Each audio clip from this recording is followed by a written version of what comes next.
They all give you the same feeling when you go inside. Faith was the foundation of Broome County's beginnings. And if you go back 100 years, we had this huge influx of European immigrants coming here for work.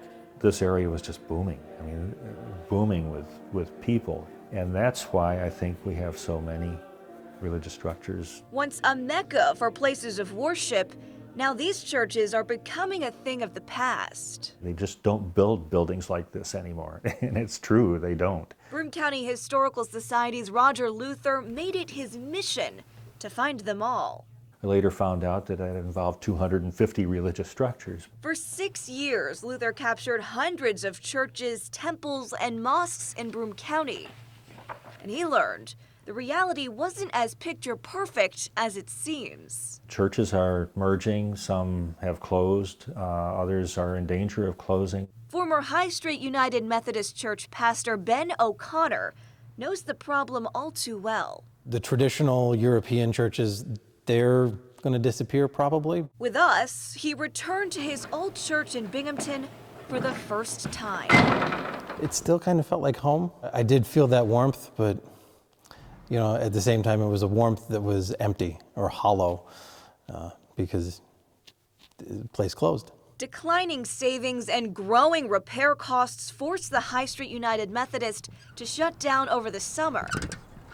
A difficult decision, losing an entire church community. It takes an emotional toll on everyone involved, you know, myself and the rest of the congregation. But O'Connor recognizes there isn't a demand for churches anymore. Sunday is not the day that it used to be, and that has a lot to do with the fact that most people don't go to church anymore. Still, it looks like we're in a place of despair, but he's not giving up. I think there is hope out there. Maybe not for High Street United Methodist, but perhaps for one of the most historic of them all. St. Luke's in Harpersville takes us back to 1799.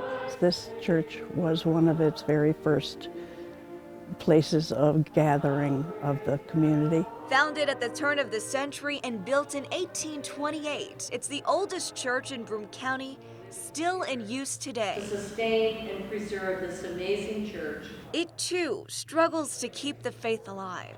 I don't want to see it go, because when it goes, I go. Former church member Fran Bromley says the church hasn't held services since the 1960s, except for one October Sunday every year. The former church community comes back to this almost 2-century-old building to celebrate St. Luke. I feel blessed that I'm part of it. It's been a lot of years trying to bring people back. It's not going to happen, I'm afraid, but when we have occasions such as this, people do come. Bromley just wants St. Luke's to be full again. I have hopes, but I don't have a lot of faith in the fact that that's going to happen. But after all these years, she knows it's really not the building that makes a church. It's the people. Chloe Vincenti, 12 News.